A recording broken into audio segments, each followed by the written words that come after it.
From the very beginning of civilization, power was built not only on armies or land, but on promises. Every empire that rose believed it had discovered eternal prosperity. Yet behind the marble temples, the fleets of ships and the roaring factories, there was always one invisible engine: debt. The credit system, born as a tool of trust, became the bloodstream of empires. It allowed kings to wage wars they couldn't afford, merchants to sail further than their gold could buy, and nations to build futures mortgaged on tomorrow's labor.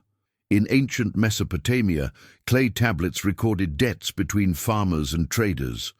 The first written contracts in human history. The same dynamic reappeared in Rome, where expansion was financed through borrowing, justified by conquest. The Republic borrowed to fight Carthage. The Empire borrowed to maintain legions across continents. When victories slowed and gold stopped flowing, the weight of debt began to suffocate the very state it once empowered. Centuries later, the same pattern repeated. The British Empire borrowed vast sums to fund global wars, from Napoleon to the colonies. Debt became not a burden, but a badge of strength. It was proof that the system could always create more credit. But that illusion hid the truth. Every empire's golden age is financed by the same silent danger. Modern economies inherited that formula. The United States, the dominant empire of the last century, was built on the back of debt expansion, first through the Industrial Revolution, then through the global dollar system after World War II. The dollar became the world's reserve currency, not because of moral authority, but because it was backed by faith. Faith that the US could always repay, print, or outgrow its obligations. For decades, that faith seemed unbreakable. Debt is not inherently evil, it is a multiplier, but every multiplier has a breaking point. The early stages of every empire's life cycle look identical. Borrowing to build infrastructure, to invest, to expand influence. It begins rationally, every leader believing it's temporary, a tool for growth. Yet as prosperity grows, so does dependence. Generations are born, believing that prosperity itself is permanent, unaware that they are living inside a bubble inflated by promises. In this phase, the birth of debt, nations appear unstoppable. Credit fuels innovation, population booms, and military superiority. Economies seem to defy gravity, and people mistake liquidity for wealth. This is when history turns silent, because no one listens to warnings during abundance. The prophets of caution are dismissed as pessimists, while the machinery of expansion accelerates unchecked. The hidden irony is that debt doesn't destroy empires directly. It distorts their perception of risk. When everything can be borrowed, decisions lose consequence. Governments delay reforms, societies embrace comfort, and like a drug, the more it is used, the less effect it has, requiring ever larger doses to sustain the same illusion of strength. That's why debt is power's hidden fuel. It ignites progress and pride, but burns silently beneath the surface. Every empire believes it controls the fire, until it doesn't. And as we trace this pattern through history, from the Roman Senate's borrowing to fund endless wars, to the Federal Reserve's digital creation of trillions, we start to see that the mechanism hasn't changed, only the scale has. What began as a system of mutual trust between lender and borrower evolved into a machine that defines global destiny. The foundation of every modern empire rests on this fragile belief that tomorrow will always pay for today. But history warns otherwise. The debt spiral always starts in triumph and ends in collapse. Every empire has a heartbeat, and that pulse is growth. Once a nation discovers the formula for expansion, it becomes impossible to stop. The machine demands more production, more markets, more consumers, more money. The illusion of infinite progress fuels the system, and debt becomes its most seductive drug. After World War II, the United States built a global economy around this addiction. The dollar became the bloodline of the world, and Washington learned how to print influence. Every loan, every trade deal, every international aid package was designed to keep the gears of consumption spinning. But behind the glossy surface of prosperity, the cost was compounding, quietly, relentlessly. The logic was simple. If debt fuels growth, then more debt means more power. Politicians promised prosperity, corporations promised innovation, and citizens were promised comfort. The public played along, believing the system was too big to fail. But beneath the surface, something darker was taking shape, a cycle where money no longer represented real value, but only the promise of tomorrow. Japan was the first to show the danger. In the 1980s, its economy exploded. Skyscrapers, technology, exports, but all of it was built on cheap credit and speculative debt. When the bubble burst, Japan didn't collapse. It froze. For 3 decades, it became a living museum of economic stagnation. The world should have learned from that lesson. It didn't. The United States doubled down. Instead of restraining the addiction, it refined it. Financial markets were deregulated. Debt instruments like derivatives and mortgage-backed securities multiplied. The new economy wasn't about producing value, it was about leveraging value. Nations, corporations, and individuals began to live beyond their means, hypnotized by numbers on screens. And yet, the more debt was created, the more the system demanded. Governments feared contraction more than crisis. Recession became the enemy, not excess. So central banks learned a new trick: quantitative easing, printing trillions of dollars out of thin air under the illusion that debt could be managed by more debt. It worked for a while. Stock markets soared, wealth concentrated, and the illusion of prosperity returned. But every empire that feeds on debt eventually reaches a point where even infinite money can't buy real stability. The addiction has consequences: political polarization, inequality, and the slow erosion of trust in the system itself. Because once growth becomes a religion, debt becomes its god. And every god demands sacrifice. If you're fascinated by how money shapes power, how debt isn't just an economic tool but a weapon, make sure to subscribe. We release daily stories like this, exploring how nations rise, fall, and rebuild through financial strategy and illusion. Join the journey. It's not just history, it's happening right now. The addiction to growth isn't just a story of economics, it's a mirror. Every one of us participates in this cycle.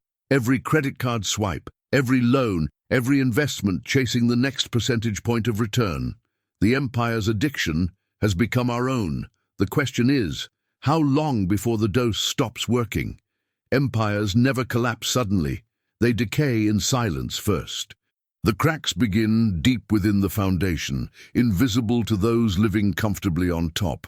For decades, the system of endless borrowing looked stable, even brilliant. Debt financed innovation, luxury, and war.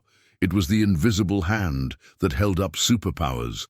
But when the promise of future growth stops matching the weight of current debt, the balance breaks, and what once was leverage becomes a chain. The first signs are always psychological. Nations start to fear their own currency. Investors begin demanding higher returns to offset growing risk. Inflation rises like a shadow behind every transaction, eroding savings, weakening confidence, pushing people to cling to assets instead of money. This is how power begins to rust, not through invasion or rebellion, but through the quiet loss of faith. The Roman Empire understood this too late. When its territories stretched too far and its armies demanded endless funding, emperors resorted to debasing the currency, mixing copper into silver coins. It was an ancient form of money printing. The soldiers were paid, but the economy collapsed from within. The empire didn't fall because of enemies at the gates. It fell because its own money stopped meaning anything. Fast forward to today, and history feels eerily familiar. The modern equivalent of debased silver is sovereign debt. The United States, China, and the European Union, the titans of modern finance, are now trapped in a loop of self-perpetuating borrowing. Each crisis, whether financial, military, or social, demands new spending. And every new spending cycle is financed by debt that will never be truly repaid. In the 2008 financial crisis, the world watched as debt imploded in real time. The system froze. Banks collapsed, markets burned, and governments stepped in, not to reform the system, but to inflate it further. Trillions of dollars were printed to save the markets, but in truth, they only deepened the dependency. It was like treating an overdose with a stronger dose. Debt had transformed from a tool into a trap. It no longer financed productivity. It sustained illusion. The numbers on the screens grew larger, but the real economy, factories, wages, production, lagged behind. And so the chain tightened. Superpowers became slaves to their own financial machinery. The irony is cruel. Nations that once conquered others through debt-based diplomacy now find themselves conquered by it. The United States cannot stop borrowing without triggering a collapse. China cannot slow its credit expansion without risking internal unrest. Europe cannot break free from fiscal dependency without tearing apart its union. The more they try to manage debt, the more debt manages them. And beneath these macroeconomic dramas lies a simple truth. Control shifts from the borrower to the lender. Power no longer belongs to governments. It belongs to the institutions, banks, and invisible hands that fund them. Credit agencies can shake economies. Bond markets can dictate policy. Debt has become the new empire, one without borders, one that rules through numbers instead of armies. For the citizens, the chains are felt differently. Rising costs, shrinking opportunities, and an unshakable sense that the future is already mortgaged. A generation born into debt no longer dreams of freedom, only of survival. The empire's collapse doesn't start with explosions, it starts with quiet despair. When the weight of debt exceeds the will to reform, collapse is not a question of if, but when. The spiral continues, each turn tighter than the last. Empires once rose by borrowing from the future. Now they are being buried by it. Every empire tells itself that collapse is impossible, until the silence becomes too loud to ignore. It starts with whispers, then protests, then questions that no one dares to answer. Beneath the glossy numbers and political speeches, ordinary people begin to feel the weight of decline before anyone else does. The factory worker whose salary no longer buys what it once did. The young graduate buried in debt before earning their first paycheck. The family watching their savings dissolve, realizing that their wealth exists only in digits, not in value. When trust in money fades, the conversation shifts from growth to survival. And suddenly, everyone becomes an economist, discussing inflation, interest rates, and deficits. But behind those technical words lies a much deeper fear. What happens when the system we depend on stops working? It's here that the voices of collapse emerge, not from politicians or economists, but from the streets, online forums, and dinner tables. People begin connecting the dots. How can governments print trillions while citizens struggle to buy groceries? How can stock markets soar while the middle class disappears?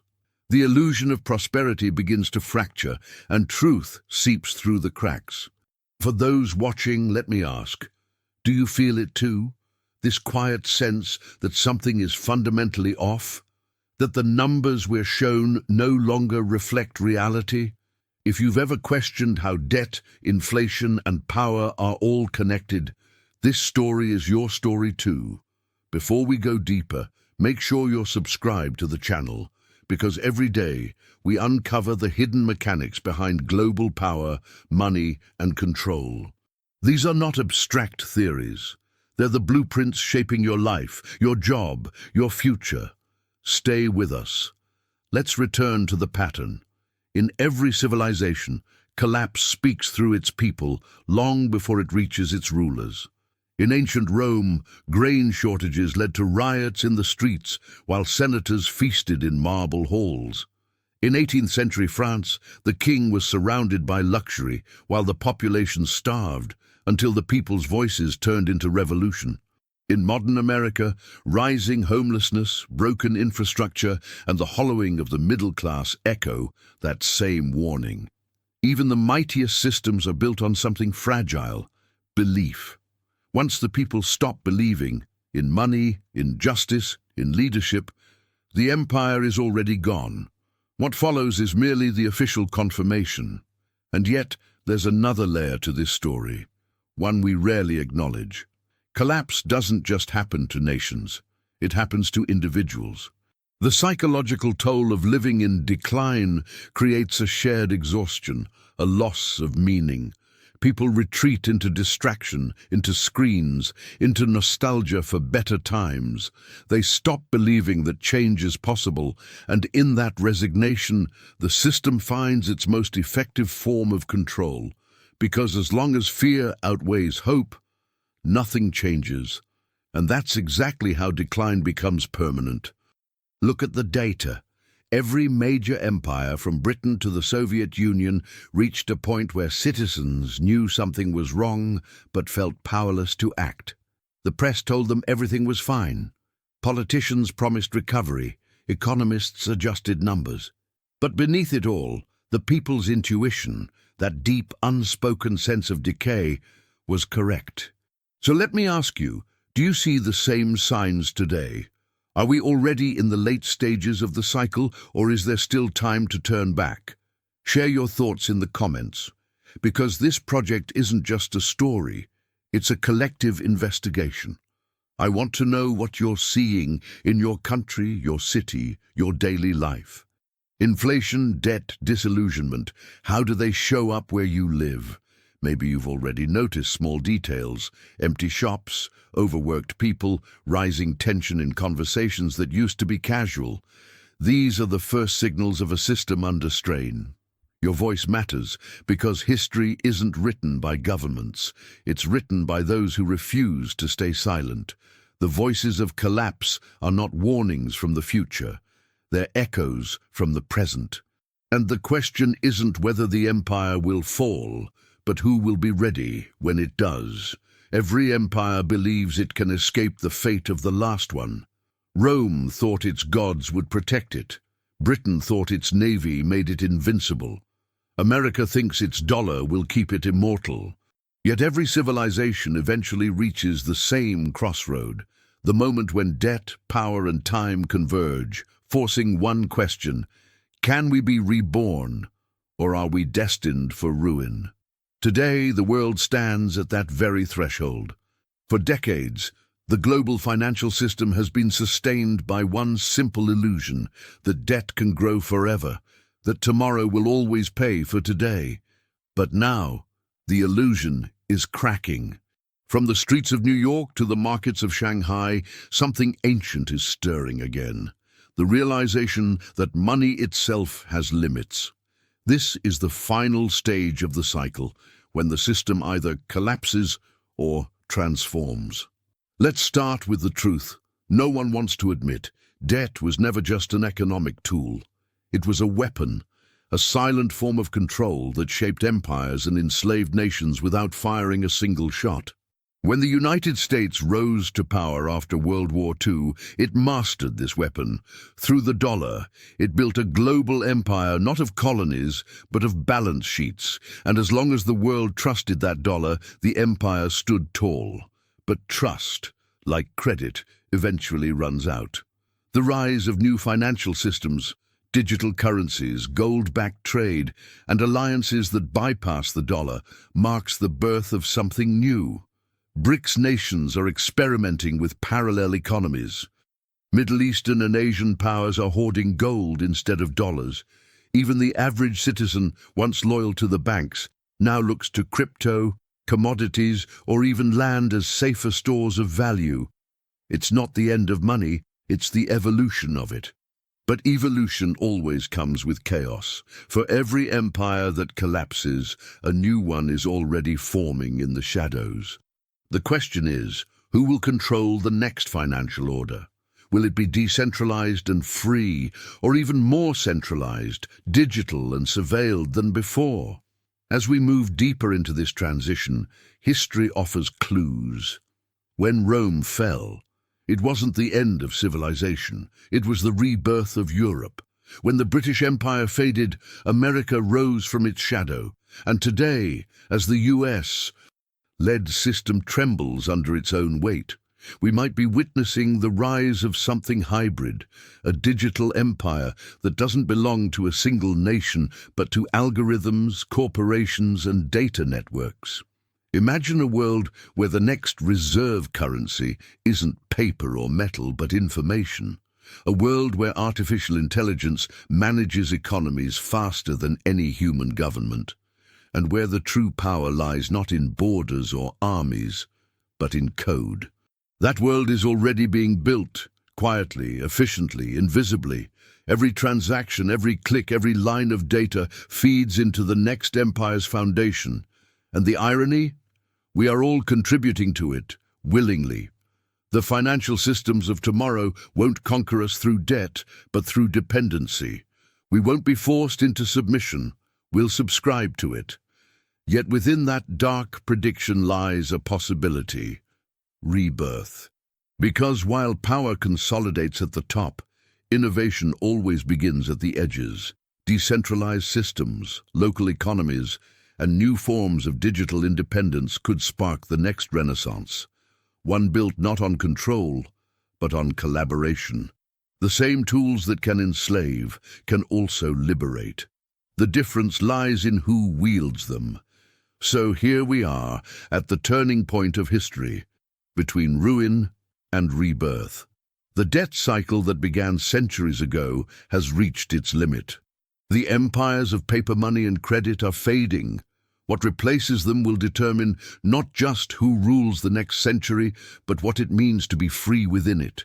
If you followed this story from the beginning, from the birth of debt to the addiction to growth, from prosperity to decay, then you already know the truth. Collapse is not the end. It's the transition between eras. The ashes of one system become the soil of the next. The only question that remains is, who will rise from the rubble? Will it be the same institutions that led us here, the banks, the states, the corporations, repackaging old control in a new digital disguise? Or will it be the individuals, the innovators, the dreamers who dare to build something better from the ruins? History doesn't decide that. We do. The empires of the future won't be forged by kings or generals, but by networks, by ideas that spread faster than borders can contain them. And maybe, just maybe, this time humanity won't need to collapse before it evolves. But make no mistake, the clock is ticking. The next financial empire is already taking shape, somewhere between your screen and your savings account. And whether it becomes our rebirth or our ruin depends entirely on how awake we choose to be. The cycle is ending, the world is resetting, and in the silence between those two moments, the next empire is born.